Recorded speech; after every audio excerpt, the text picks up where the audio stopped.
നമസ്കാരം. മലയാളി വാർത്തയിലേക്ക് സ്വാഗതം. ജൂൺ 12-ന് 270 പേർ കൊല്ലപ്പെട്ട അഹമ്മദാബാദ് വിമാന ദുരന്തത്തിൽ അത്ഭുതകരമായി രക്ഷപ്പെട്ട ഒരേ ഒരു യാത്രക്കാരനാണ് ഇന്ത്യൻ വംശജനായ ബ്രിട്ടീഷ് പൗരൻ വിശ്വാസ് കുമാർ. വിമാനം അപകടത്തിൽപ്പെട്ടപ്പോൾ സീറ്റുകൾ ഉൾപ്പെടെ പുറത്തേക്ക് തെറിച്ചു വീണതോടെയാണ് വിശ്വാസ് കുമാറിന് രക്ഷപ്പെടാനായത്. തീഗോളമായി മാറുന്ന വിമാനത്തിനരികിൽ നിന്ന് കാര്യമായ പരിക്കില്ലാതെ രക്ഷപ്പെട്ടു വരുന്ന വിശ്വാസ് കുമാറിന്റെ വീഡിയോകൾ പ്രചരിച്ചിരുന്നു. ദുരന്തത്തെ അതിജീവിക്കുവാൻ കഴിഞ്ഞ വിശ്വാസ് കുമാറിനെ ധീരനായകനായി വാഴ്ത്തുകയും ചെയ്തു സമൂഹ മാധ്യമങ്ങൾ. എമർജൻസി വാതിലിനരികിൽ ഇരുന്നതാണ് വിശ്വാസ് കുമാർ രക്ഷപ്പെടുവാൻ കാരണമായതെന്ന് വിലയിരുത്തലുകളും വന്നു. ബ്രിട്ടീഷ് പൗരത്വമുള്ള ഇന്ത്യൻ വംശജൻ വിശ്വാസ് കുമാർ രമേശ് എമർജൻസി എക്സിറ്റിന് സമീപത്തുള്ള സീറ്റായ 11A ഇരുന്നതെന്നും ഒപ്പം സഞ്ചരിച്ച സഹോദരൻ മരണപ്പെട്ടുവെന്നുമെല്ലാം വാർത്ത വന്നു. വിശ്വാസ് കത്തിയേറിയുന്ന വിമാനത്തിൽ നിന്ന് രക്ഷപ്പെട്ട് നടന്നെടുക്കുന്ന പുതിയ വീഡിയോ കഴിഞ്ഞ ദിവസം പുറത്തു വന്നു. ഇതോടെ സോഷ്യൽ മീഡിയയിൽ പലതരത്തിലുള്ള ഗൂഢാലോചന സിദ്ധാന്തങ്ങൾ പ്രചരിക്കുവാൻ തുടങ്ങി. വിശ്വാസ് സീറ്റിനടുത്തുള്ള എമർജൻസി വാതിൽ വലിച്ചു തുറന്നതാണ് ഈ അപകടമെല്ലാം ഉണ്ടാക്കിയതെന്നാണ് ഒരു കൂട്ടരുടെ വാദം. വിശ്വാസ് ആ വിമാനത്തിൽ സഞ്ചരിച്ചിട്ടില്ല എന്ന് പോലും ചിലർ പറഞ്ഞു. ബോർഡിംഗ് പാസിന്റെ തെളിവൊന്നും അക്കൂട്ടർക്ക് പ്രശ്നമായില്ല. എന്തായാലും 600 അടി പൊക്കത്തിൽ പറന്നു കയറിക്കൊണ്ടിരുന്ന ഒരു വിമാനത്തിലെ ബോയിങ് 787 എമർജൻസി വാതിൽ തുറക്കുവാൻ യാത്രക്കാരന് കഴിയുമോ എന്നതാണ് അടിസ്ഥാന ചോദ്യം. ഈ ചോദ്യത്തിന് ഉത്തരം പറയുകയാണ് വ്യോമയാന വിദഗ്ധനായ ജേക്കബ് കെ ഫിലിപ്പിന്റെ ഫേസ്ബുക്ക് പോസ്റ്റ് ഇങ്ങനെയാണ്: എയർ ഇന്ത്യ വിമാന അപകടത്തിൽ രക്ഷപ്പെട്ട ഏക യാത്രക്കാരൻ 11A സീറ്റിൽ ഇരിക്കുകയായിരുന്ന വിശ്വാസ് കുമാർ രമേശ്. സീറ്റിനടുത്തുള്ള എമർജൻസി വാതിൽ വലിച്ചു തുറന്നതാണ് ഈ അപകടമെല്ലാം ഉണ്ടാക്കിയത് എന്ന് ഞെട്ടിക്കുന്ന വെളിപ്പെടുത്തൽ കുറെ സമൂഹ മാധ്യമ പോസ്റ്ററുകളിലും കണ്ടതുകൊണ്ടാണ് ഈ കുറിപ്പ്. അപകടത്തിൽ നിന്ന് അത്ഭുതകരമായി രക്ഷപ്പെട്ട ഒരാളെപ്പറ്റി ഇത്തരത്തിലുള്ള ആരോപണം ഉന്നയിക്കുവാനും അപഖ്യാതി പരത്തുവാനും എങ്ങനെ കഴിയുന്നു എന്ന അമ്പരപ്പ് മാറ്റിവെച്ച് ആ ആരോപണം സത്യമാകാൻ എത്രമാത്രം സാധ്യതയുണ്ട് എന്നത് മാത്രം എഴുതിയിടാമെന്ന് കരുതി. 600 അടി പൊക്കത്തിൽ പറന്നു കയറിക്കൊണ്ടിരുന്ന ഒരു വിമാനത്തിന്റെ ഈ സംഭവത്തിൽ ബോയിങ് 787 എമർജൻസി വാതിൽ തുറക്കുവാൻ യാത്രക്കാരന് കഴിയുമോ എന്നതാണ് അടിസ്ഥാനപരമായ ചോദ്യം. കഴിയില്ല എന്നത് തന്നെയാണ് ഉത്തരം. എന്തുകൊണ്ട് കഴിയില്ല എന്നതിന്റെ ചുരുക്കത്തിലുള്ള ഉത്തരമിതാ: പറക്കലിനിടയിൽ ഒരു കാരണവശാലും തുറക്കാതിരിക്കാൻ അല്ലെങ്കിൽ തുറന്നു പോകാതിരിക്കുവാനുള്ള എല്ലാ അടരുകളായുള്ള സുരക്ഷാ സംവിധാനങ്ങളോടെയാണ് എല്ലാ വിമാനങ്ങളും നിർമ്മിച്ചിട്ടുള്ളത്. ക്യാബിനുള്ളിലെ ഉയർന്ന വായുമർദ്ദമാണ് ആദ്യത്തേത്. അന്തരീക്ഷ വായുവിന്റെ മർദ്ദം മുകളിലേക്ക് പോകുന്തോറും കുറഞ്ഞു വരും എന്നറിയാമല്ലോ. മനുഷ്യർക്ക് ശ്വസിക്കാൻ ബുദ്ധിമുട്ടുണ്ടാക്കുന്ന തരത്തിലുള്ള ഈ മർദ്ദക്കുറവിന് പരിഹാരമായി വിമാനത്തിനുള്ളിലെ വായുമർദ്ദം എപ്പോഴും കൂട്ടിവെക്കും. അകത്തേക്ക് തുറക്കുന്ന മട്ടിൽ ഘടിപ്പിച്ചിരിക്കുന്ന വിമാനത്തിന്റെ മേൽ ഈ മർദ്ദ വ്യത്യാസം മൂലം എല്ലായ്പ്പോഴും പുറത്തേക്കുള്ള നല്ല തള്ളലുണ്ടാകും. വാതിൽ വലിച്ചു തുറക്കുന്നത് മനുഷ്യസാധ്യമല്ലാതെയാകുന്ന ഈ തള്ളൽ എത്രയാണെന്ന് നോക്കുക. അകത്തെ വായുവിന്റെ മർദ്ദം പുറത്തെ അന്തരീക്ഷ മർദ്ദത്തെക്കാൾ ഒരു PSI കൂടുതലാണെന്ന് കരുതുക. ഒരു PSI എന്നാൽ ചതുരശ്ര സെന്റിമീറ്ററിൽ 0.0731 കിലോഗ്രാം എന്ന നിരക്കിലുള്ള തള്ളലാണെന്നതിനാൽ 268 സെന്റിമീറ്റർ പൊക്കവും 170 സെന്റിമീറ്റർ വീതിയുമുള്ള ബോയിങ് 787 വിമാനവാതിൽമേൽ അകത്തുനിന്ന് പുറത്തേക്കുള്ള വായുവിന്റെ തള്ളൽ 3203.32 കിലോഗ്രാം ആയിരിക്കും.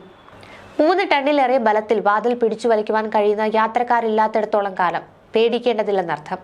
വിമാനം മുകളിലേക്ക് കയറുന്തോറും അകത്തും പുറത്തും തമ്മിലുള്ള ഈ മർദ്ദ വ്യത്യാസം ഏറിക്കൊണ്ടിരിക്കുകയും വാതിലിന്മേൽ അകത്തു നിന്ന് പുറത്തേക്കുള്ള തള്ളൽ ഭീമവും അതിഭീമവുമായിരിക്കുകയും ചെയ്യും.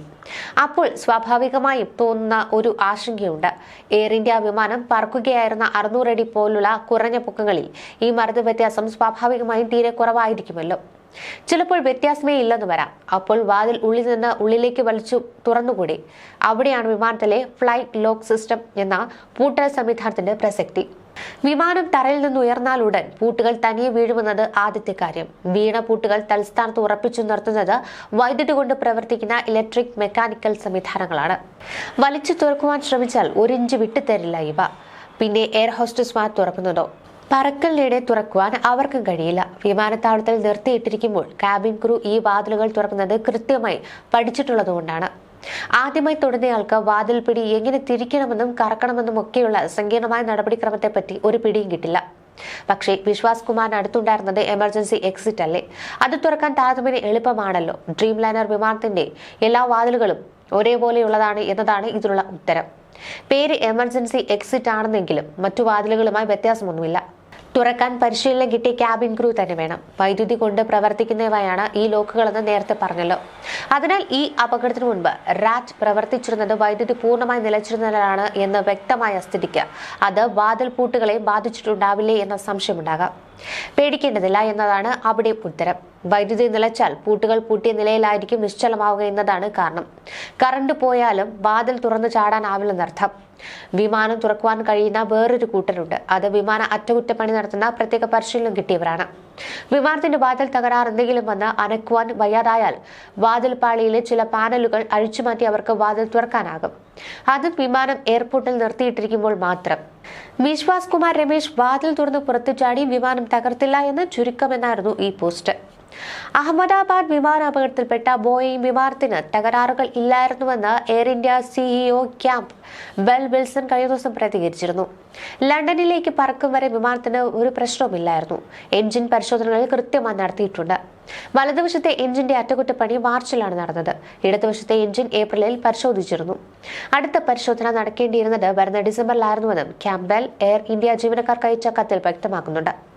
വിമാനാപകടത്തിൽ അന്വേഷണ സംഘവും അട്ടിമറി സാധ്യത തള്ളിയിട്ടില്ല. മെയിന്റനൻസ്, ഗ്രൗണ്ട് ഹാൻഡ്ലിംഗ് ജീവനക്കാരെ അന്വേഷണ സംഘം കഴിഞ്ഞ ദിവസങ്ങളിൽ ചോദ്യം ചെയ്തിരുന്നു. ഇവരുടെ മൊബൈൽ ഫോണുകൾ പിടിച്ചെടുത്തു. CCTV ദൃശ്യങ്ങൾ പരിശോധിച്ചു വരികയാണ്. Air India Dreamliner take ഓഫിന് മുൻപ് പരിശോധിച്ച് ക്ലിയറൻസ് നൽകിയവരാണ് ഇവർ. വിമാനത്തിന്റെ ഉൾവശം വൃത്തിയാക്കൽ, ഇന്ധനം നിറയ്ക്കൽ, ഹാൻഡ് സിഗ്നൽ നൽകൽ, wheelchair assistance, gate management, cargo loading എന്നിവയൊക്കെ ഇവരുടെ ജോലിയാണ്. ഭീകരബന്ധത്തിന്റെ സാധ്യതയും അന്വേഷണ സംഘം തള്ളിക്കളഞ്ഞിട്ടില്ലെന്ന് പ്രമുഖ ദേശീയ മാധ്യമങ്ങൾ റിപ്പോർട്ട് ചെയ്യുന്നുണ്ട്. എയർക്രാഫ്റ്റ് ആക്സിഡന്റ് ഇൻവെസ്റ്റിഗേഷൻ ബ്യൂറോയ്ക്കാണ് അന്വേഷണത്തിന്റെ മുഖ്യ ചുമതല. Gujarat police, airport authority, directorate general of civil aviation എന്നിവർ സഹായിക്കുന്നുണ്ട്. കേന്ദ്ര സർക്കാർ രൂപീകരിച്ച ഉന്നത സമിതിയും അന്വേഷിക്കുന്നു. Cockpit, voice recorder, black box എന്നിവയിലെ ഡേറ്റ സൂക്ഷ്മമായി പരിശോധിച്ചു വരികയാണ്. US നാഷണൽ ട്രാൻസ്പോർട്ടേഷൻ സേഫ്റ്റി ബോർഡും US ഫെഡറൽ ഏവിയേഷൻ അഡ്മിനിസ്ട്രേഷനും സമാന്തര അന്വേഷണം നടത്തുകയാണ്.